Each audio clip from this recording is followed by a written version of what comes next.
நேயர்களுக்கு என் அன்பான வணக்கம். இன்றைக்கு நாம் புறநானூற்றில் 27வது பாடலை பார்க்க போகிறோம்.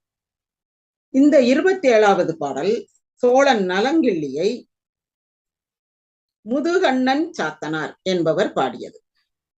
இந்த சோழன் நலங்கிள்ளியை இளஞ்சேட்சென்னி நலங்கிள்ளி என்றும் கூறுவார்கள், சேட்சென்னி என்றும் அழைப்பார்கள். திணை பொதுவியல், துறை பொருண்மொழி காஞ்சி. காஞ்சி என்றாலே நிலையாமை பற்றியது. ஆக இந்த உலகத்தில் எதுவும் நிலையற்றது, எனவே நீ நிலையான விஷயங்களை செய்து கொள், அதாவது கொடை கருணை அந்த மாதிரி இதை செய்துக்கோ அப்படின்றதுதான் இந்த இது.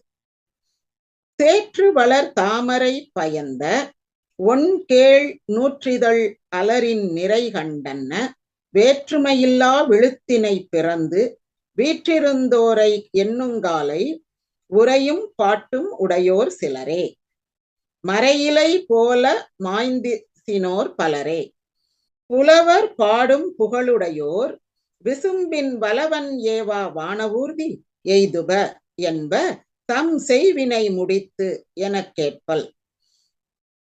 எந்தை சேட்சென்னி நலங்கிள்ளி. தேய்தல் உண்மையும் பெருகல் உண்மையும் மாய்தல் உண்மையும் பிறத்தல் உண்மையும் அறியாதோரையும் அறிய காட்டி திங்கள் புத்தேள் திரிதரு உலகத்து வல்லார் ஆயினும் வல்லுனர் ஆயினும் வருந்தி வந்தோர் மருங்கு நோக்கி அருளவல்லை ஆகுமதி. அருளிலர் கொடை அமைவிலர் ஆகுக கெடாத துப்பின் நின் பகை எதிர்ந்தோரே. உன்னுடைய பகைவர்கள் அருளும் கொடையும் அற்றவர்கள் ஆகட்டும், ஆனால் நீ நல்ல வல்லவராக இருந்தாலும் வல்லவராக இல்லாவிட்டாலும் அவர்களுக்கு அருள் பாலிக்க வேண்டும், அவர்களுக்கு வேண்டிய உதவிகளை செய்ய வேண்டும். இதுதான் இந்த பாட்டினுடைய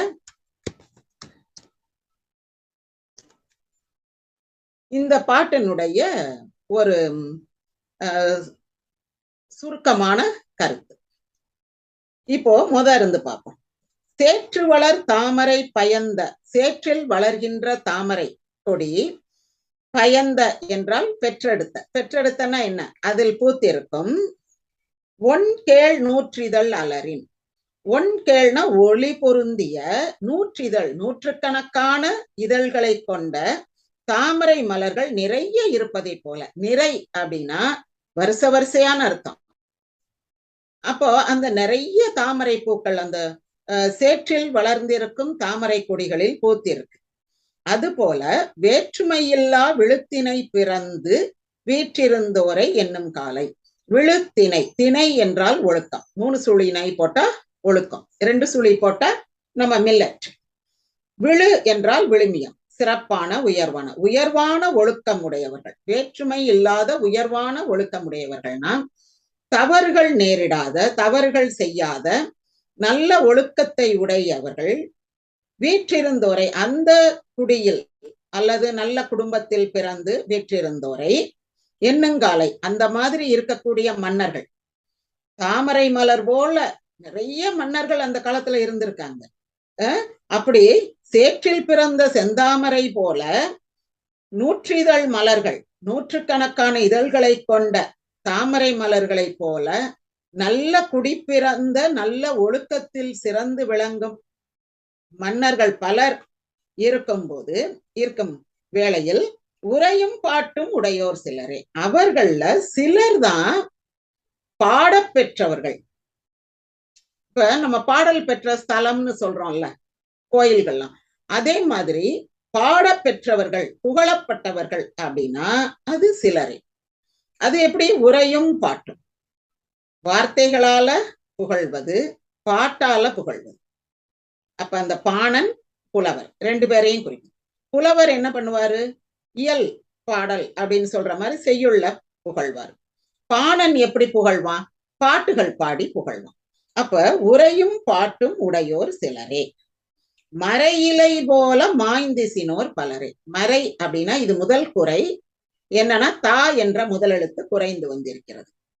அப்ப தாமரை இலை போல மறைந்தவர்கள் பலர். இந்த நாட்டுல ஒரே இடத்துலதான், ஒரே சேற்று ஒரே குளத்துலதான் தாமரை இலையும் வருது, பூவும் பூக்குது. அந்த மாதிரி இந்த உலகத்துல, இந்த மண்ணுல, இந்த பூமியில மனிதர்கள் வந்து சிலர் தாமரை இலை போல தோன்றி எந்தவித ஒரு மக்களுக்கு ஒரு மகிழ்ச்சியோ ஒரு குளிர்ச்சியோ கொடுக்காம மறைஞ்சு போயிடுறாங்க. இருந்ததுக்கான அடையாளமே இல்லாம ஏதோ நம்மளும் பிறந்தோம் வளர்ந்தோம் செத்தோம் அப்படின்ட்டு போயிடுறாங்க. ஆனா தாமரை பூக்கள், அதே சேத்துல வளர்ற தாமரை பூக்கள் எப்படி இருக்கு? மக்களுக்கு பார்க்கும்போது மன மகிழ்ச்சியும் குளிர்ச்சியும் மருந்துமாக இருந்து வருகிறது. அப்போ நிறைய பேர் வந்து தாமரை இலை மாதிரி மாய்ந்து போயிட்டாங்க. வெகு சிலர் மட்டுமே புலவர் பாடும் புகழுடையோர், புலவர் பாடும் புகழுடையோர். அப்ப அதுதான் அந்த காலத்துல வந்து ஒரு பெஞ்ச் மார்க் மாதிரி, ஒரு அடையாளம். ஒருத்தன் வந்து நல்லா வாழ்ந்தான் அப்படின்னா 4 பேர் புகழணும். அதுக்காக இப்ப வந்து புலவர்களை கூட்டியா வந்து புகழ சொல்ல முடியாது. நமக்கு தெரிந்தவர்கள் அண்டை அயலார் உறவினர் நண்பர் சுற்றத்தினர் எல்லாரும் அவங்க மாதிரி வருமா, ரொம்ப நல்ல மனசு, ரொம்ப நல்ல குணம், ரொம்ப எனக்கெல்லாம் ரொம்ப ஹெல்ப் பண்ணியிருக்காங்க, இந்த நான் எனக்கு தெரிஞ்ச ஒருத்தவங்களுக்கு சொன்னேன் அவங்களுக்கு ஹெல்ப் பண்ணாங்க, எந்த ஒரு உதவி கேட்டாலும் அவங்களால முடிஞ்ச மட்டுக்கு செய்வாங்க அப்படின்னு மற்றவர்களுக்கு பயன் உள்ளவராக வாழக்கூடியவர்கள் அவங்களைத்தான் எல்லாரும் புகழ்வாங்க. அப்படி புலவர் பாடும் புகழுடையோர் விசும்பின் வலவன் ஏவா வான ஊர்தி எய்துவ. விசும்புக்கு போயிருவாங்களாம். அப்படின்னா என்ன? செத்து சொர்க்கம் போவாங்க, சொர்க்கத்துக்கு போவாங்க அப்படின்னா. அதான் புத்தேள் உலகுன்னு வேற படிச்சோம்ல. விசும்பு அதாவது நல்லவங்க எல்லாம் மேல போவாங்க, கெட்டவங்க எல்லாம் கீழே போவாங்க. அது வந்து ஒரு இயற்கையான ஒரு நம்பிக்கை அல்லது ஒரு வாக்கு. அப்படி இவங்கெல்லாம் விசும்புக்கு போவாங்க. எப்படி போவாங்க? ஏரோப்ளேன்லயா போவாங்க மேல வானத்துக்கு அப்படின்னா வான ஊர்தி. இப்ப நம்ம இந்த கதையில எல்லாம் புஷ்ப விமானம் வந்து ஏத்திக்கிட்டு போச்சு அப்படின்னு படிக்கிறோம்ல, இதனுடைய வளர்ச்சி தான் அது. அதுல என்னன்னா பலவன் ஏவா. இப்ப நம்ம ஒரு வண்டியில ஏறினா டிரைவரை பார்த்து ரைட்ல போ லெப்ட்ல போ அப்படின்னு நம்ம வந்து கமாண்ட் கொடுக்குறோம். இங்க அங்க பலவன் கிடையாது. பலவன்னா ஓட்டுநர். அந்த வான ஊர்திக்கு ஓட்டுநர் கிடையாது. அதனால அவரை வந்து நம்ம வேலை ஏவ முடியாது. இப்படி போ அப்படி போன்லாம் சொல்ல முடியாது. அது வலவன் இல்லாத வான ஊர்தி. எய்துவ அதில் செல்வார்கள். எப்படின்னு பாருங்க. அந்த காலத்துல வான ஊர்தி இருந்ததா இல்லையான்னு தெரியாது. இதைத்தான் எல்லாரும் உதாரணத்துக்கு காட்டுவாங்க. இது அந்த காலத்துல வான ஊர்தி இருந்திருக்கு, அது டிரைவர் இல்லாதது, அது தானா ஏறி உட்கார்ந்த உடனே பறந்துரும். இப்ப ஏர் பஸ்ன்னு ஒண்ணு கண்டுபிடிச்சிருக்காங்கல்ல, ஒரு கட்டடத்தினுடைய மாடியில ஏறி உட்கார்ந்தா ஒரு சின்ன ஒரு ஆள் 2 ஆள் 3 ஆள் உட்காரக்கூடியது. அது அப்படியே இன்னொரு கட்டடத்து மாடியில போய் இறங்கும் ஏர் பஸ். அதுல இருந்து ஏர்ஷிப் இறங்கி அவங்க பில்டிங்குள்ள போய்க்கலாம். இந்த ரோடு டிராபிக் காரு இந்த கச்சரா எல்லாம் கிடையாது. இந்த மாதிரி கண்டுபிடிச்சிருக்கிறனால இவங்க என்ன அந்த காலத்துல வலவன் ஏவா வான ஊர்தி அப்படி இருந்திருக்கும் போல. ஏன்னா சிவக சிந்தாமணியில வருது இல்ல, விஜயை வந்து சச்சந்தன் ஒரு வான ஊர்தி மயில் ஊர்தியில ஏறி இதை பிடிச்சுக்க நீ மேல போயிருவ அப்படின்றான். அவ அதை பிடிச்சுக்கிட்டே உட்கார்ந்து இருக்கா, மேல போகுது. அந்த ஸ்டியரிங் மாதிரி ஏதோ ஒன்ன பிடிச்சுக்கிட சொல்றான், சுக்கான பிடிச்சிட்டு உட்கார்ந்து இருக்கா. அது மேல போகுது. போய் கொஞ்ச நேரம் ஆக ஆக அவளுக்கு இடுப்பு வலி அதிகமாகி அவ அப்படியே தன் நினைவு விளக்கும் போது அது இயக்காத காரணத்தினால அது இறங்கிதான் ஒரு சுடுகாட்டுல பிள்ளையப்படுறா ஜீவகன்.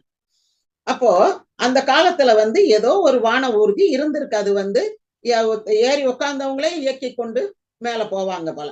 ஆனா இவங்க என்ன சொல்றாங்க இந்த பாட்டுலனா, பலவன் ஏவா வான ஊர்தி எய்துப. அது வந்து என்ப தம் செய்வினை முடித்து, தான் செய்த வினைகளுக்கு ஏற்ப. இப்ப இங்கதான் இந்த கர்மா கான்செப்ட் எல்லாம் வருது. தான் செய்த நல்வினை தீவினைக்கு ஏற்ப இந்த புகழ் பெற்ற சிலர் இருக்காங்க பாருங்க, நல்லது செஞ்சாதானே புகழ் கிடைக்கும். அந்த சிலர் விசும்பின் ஏறுவர், வானத்துக்கு போவாங்க, சொர்க்கத்துக்கு போவாங்க. எப்படி போவாங்க? அவங்க எப்படியோ போவாங்க. டிரைவர் இல்லாமலே ஒரு வான ஊர்தி வந்து அவங்கள கொண்டு போயிடும். அதுக்கு அவங்கள கொண்டு போய் விடுறதுக்கெல்லாம் ஒரு ஆள்லாம் தேவையில்லை. கொண்டு போய் விட்டுட்டு வந்தோம் டிராப்பு அப்படிலாம் ஒன்றும் தேவையில்லை. ஆக இந்த ஒரே சேற்றில் ஒரே குளத்தில் வளர்கின்ற செடியில் வருகின்ற இலைகள் போல பலர் இருந்த அடையாளம் தெரியாமல் வாழ்ந்ததற்கான ஒரு இல்லாம ஒரு அடையாளம் இல்லாம இறந்து போயிடுறாங்க. ஆனா சிலர் மட்டும் உரையும் பாட்டும் கொண்டிசினோர் என்ன மாதிரி உரையும் பாட்டும் உடையோர், புலவர் பாடும் புகழுடையோர், இவர்கள் நூற்றிதழ் தாமரை போல மற்றவர்களுக்கு மகிழ்ச்சியும் குளிர்ச்சியும் மருந்துமாக விளங்குகிறவர்கள். இத நீ நல்லா கேட்டுக்கோ. கேட்பல், கேட்பல் அப்படின்னா கேட்பாயாக, கேட்டிசின் அப்படி முன்னாடி படிச்சிருக்கோம்ல, இது கேட்பல். அது நிறைய வினை வடிவங்கள் சங்க இலக்கியத்துல உண்டு. தேப்போ மீனாட்சி சுந்தரம் அவங்க எல்லாம் அது பற்றி மொழி வரலாறுல நிறைய குறிப்பிட்டிருக்காங்க. என்னென்ன மாதிரியான இது இந்த வினை விகுதிகள் உண்டு. அல் விகுதி, இசின் விகுதி, அந்த மாதிரி கேட்டிசின் அப்படின்லாம் வரும். இப்ப கேட்பல், கேட்டுக்கோ. எந்தை சேட்சென்னி நலங்கிள்ளி. எந்தைனா எங்க அப்பாவா? எனக்கு கோமகனாக என்னுடைய அரசனே, அதத்தான் என் ஐ அப்படின்னா என் தலைவனே, அது எந்தைன்னு வந்திருக்கு. என் தலைவனாகிய சேட்சென்னி நலங்கிள்ளியே. அடுத்தது, தேய்தல் உண்மையும் பெருகல் உண்மையும் வாய்தல் உண்மையும் பிறத்தல் உண்மையும் அறியாதோரையும் அறிய காட்டி திங்கள். இப்போ திங்கள் இது நிலா என்ன செய்யும்னா சில உண்மைகளை வெளிப்படுத்தும் மக்களுக்கு. என்ன உண்மை? வளரும் தேயும். நிலாவினுடைய இயல்பு அதுதானே. அப்ப அது மாதிரி இந்த உலகத்துல மனிதர்கள் வருவார்கள், போவார்கள், பிறப்பாங்க, இறப்பாங்க. அதுதான் திங்கள் காட்டும் வாழ்வியல் உண்மை. அப்ப என்னன்னா, தேய்தல் உண்மையும் பெருகல் உண்மையும். தேயும் அப்புறம் பெருகும். மாய்தல் உண்மையும் பிறத்தல் உண்மையும். இதன் மூலம் என்ன தெரியும்? ஆளுக செத்துக்கிட்டே இருப்பாங்க, குழந்தைகள் பிறந்துகிட்டே இருக்கும். இதை அறியாதோரையும் அறிய காட்டிய திங்கள். இந்த உண்மை இப்ப நம்ம அப்படியே நிலைய இருந்துட போறது இல்லை. யாரும் நம்மளை செங்க கட்டி சாந்து கட்டி அப்படியே வச்சிட போறது இல்லை. எல்லாரும் பிறந்தவன் எல்லாரும் சாகணும். செத்து போன பிறகு புது புதுசா பிள்ளைகள் பிறக்கும். அது இந்த உலகத்துல வாழும். அப்புறம் அதுக்கு பிறகு அதனுடைய மரணம். அப்புறம் அதுக்கு அடுத்த ஜெனரேஷன் அப்படியே பிறந்து காலங்காலமாக வாழையடி வாழையாக மனித இனம், மனித சமூகம் வளர்ந்து கொண்டே இருந்து கொண்டே இருக்கிறது. இப்போ அறியாதோரையும் அறிய காட்டிய திங்கள் புத்தேள் திரிதரும் உலகத்து. அப்போ இதுல இந்த புத்தேள் உலகம்னா என்னது? நம்ம முதல்ல சொன்ன சொர்க்கம். அந்த உலகத்திற்கு போறவங்க யாருன்னா நல்லவர்கள், புகழ் படைத்தோர், உரையும் புகழும் உடையோர், புலவர் பாடும் புகழுடையோர். அப்ப இந்த உலகத்துல நிலையாதது எது? பிறந்தவங்க எல்லாரும் சாகணும். யாரும் இங்கேயே இருக்க போறது இல்லை. யாருக்கும் இது நிரந்தரம் இல்லை. அதுதான் கடவுள் 2 நேரம் சிரிப்பாராம். இது பூரா நம்ம இடம்தான் அப்படின்னு யாராவது சொன்னா, நம்ம சொல்றோம்ல, கண்ணு கட்டுற தூரம் வரைக்கும் அவங்க இடம்தான், அவங்க வயல் தான் அப்படின்லாம் சொல்லுவோம் இல்லையா? அப்போ கடவுள் ஒரு சிரிப்பாராம். அப்படியா? நீ செத்தா உன்னைய புதைக்க போறதுக்கு 6 அடி தானப்பா வேணும், இவ்வளவு இடத்தையும் வச்சு நீ என்ன பண்ண போற அப்படின்ட்டு சிரிப்பார். இன்னொரு சமயம் இது என்னுடைய பொருள், எனக்கு இவ்வளவு சொத்து இருக்கு அப்படின்னு ஏதாவது சொல்லும் போது, என்னுடைய அழகு, என்னுடைய சொத்து அப்படின்னு என்னுடைய அப்படின்னு நம்ம கர்வப்பட்டு ஏதாவது சொல்லுவோம்ல, அப்பயும் கடவுள் ஒரு சிரிப்பார் அப்படின்ட்டு. அது இந்த பகவத்கீதையில கூட சொல்லியிருக்கும்ல, இன்று உன்னுடையது நாளை இன்னும் உன்னுடையதுன்னு, அதை கேலியா கூட பேசுவாங்க. அந்த மாதிரி இந்த உலகத்துல பொருளாக இருக்கட்டும், அழகாக இருக்கட்டும், அல்லது நம்முடைய உடம்பு, நம்முடைய வாழ்க்கை எதுவுமே நிலை இல்லாதது. நிலையானது எது? புகழ். வள்ளுவர் சொன்ன மாதிரி அவரவர் எச்சத்தாட் காணப்படும் மாதிரி அவங்கவுங்க செய்யற நல்ல காரியங்கள் காலத்துக்கும் நினைவு கூறப்படும். அப்படி இல்ல, நல்ல பிள்ளைகளையாவது பெத்து, ஒழுக்கமான பிள்ளைகளை பெத்து வளர்க்கணும். அதுவும் இந்த மனித சமுதாயத்திற்கு செய்யக்கூடிய ஒரு மிகப்பெரிய கான்ட்ரிபியூஷன், பங்களிப்புனா நல்ல பிள்ளைகளை பெற்று வளர்த்தல். இப்படி எதுவுமே இல்லைன்னா அவங்க இருந்ததற்கான, பிறந்ததற்கான தேவையே இல்லைன்னு ஆயிரும். ஆக இது நிலையில்லாத இந்த உலகத்துல வல்லார் ஆயினும் வல்லுனர் ஆயினும் வருந்தி வந்தோர் மருங்கு நோக்கி அருள வல்லை ஆகுமதி. நீ என்ன செய்யணும்னா, இவர் மன்னனை பார்த்து சொல்றாரு. அவன் வல்லவனா இல்லாம இருக்கலாம். வல்லார் அப்படின்னா வல்லவன் இல்ல, வல்லுனர். இந்த வார்த்தை நம்ம இப்போ யூஸ் பண்றோம்ல, எவ்வளவு பழைய வார்த்தை, நம்ம எவ்வளவு இந்த காலத்திலயும் அது உயிரோட இருக்கு. வான ஊர்தி பயன்படுத்துறோம், வல்லுனர் பயன்படுத்துறோம்.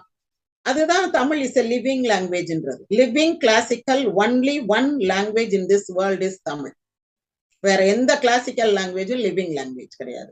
எல்லாமே அந்த பழைய மொழிகள், எபிரேயம், கிரேக்கம், சீனம், இன்னொன்னு என்னது இந்த சோகால்டு சமஸ்கிருதம், அது எல்லாமே ஒரு காலத்திய மொழிதான். இன்னைக்கு அது பயன்பாட்டுல இல்லை. பட் தமிழ் மட்டும்தான் இன்றைக்கும் அது புத்துணர்ச்சியோடு என்று முள தென்றமிழாக கன்னி தமிழாக இருந்து கொண்டே இருக்கு.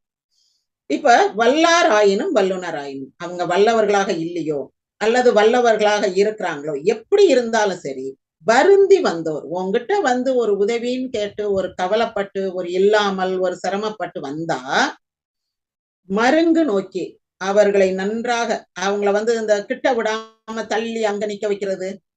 இப்ப நிறைய பேர் அப்படித்தானே செய்யறாங்க. தொடக்கூடாது, தொட்டா வியாதி வந்துடும், அங்க நில்லு இங்க நில்லு, வரும்போது கேட்டுக்கோ, அப்படி இப்படின்னு அப்படி தள்ளி வைக்காம காட்சிக்கு எளியனாய் இன்னும் மன்னனுக்கு ஒரு உதாரணம் சொல்லுவோம்ல, கிட்ட வர விட்டு அக்சசிபிலிட்டி இருக்கணும். மருங்கு நோக்கி கிட்ட வர வச்சு அவங்களை அருகில் இருத்தி, மருங்குன்னா பக்கத்துல நோக்கி அவர்களை நல்லா அவங்க முகத்தை பார்க்கணும். முகத்தை பார்த்தா தருத்திரம், காலங்காத்தால இல்லாதவன் முஞ்சில முடிச்சுக்கிட்டு அப்படின்லாம் நினைக்க கூடாது. பிறப்படும் போதே ஒரு தருத்திரம் பிடிச்சவன் வர்றேன் பாரு உதவி கேட்டு அப்படின்னு நினைக்கிறவங்க எல்லாம் இன்னைக்கு உலகத்துல இருக்காங்க. உதவி செய்வாங்க, ஆனா அப்படி ஒரு மாதிரி ஒரு அருவருப்போட இது என்ன புறப்படுற நேரத்துல அப்படின்னு சொல்றவங்க எல்லாம் இருக்காங்க. ஆனா அப்படியெல்லாம் இல்லாம அவர்கள் முகத்தை பார்த்து அருள வல்லை.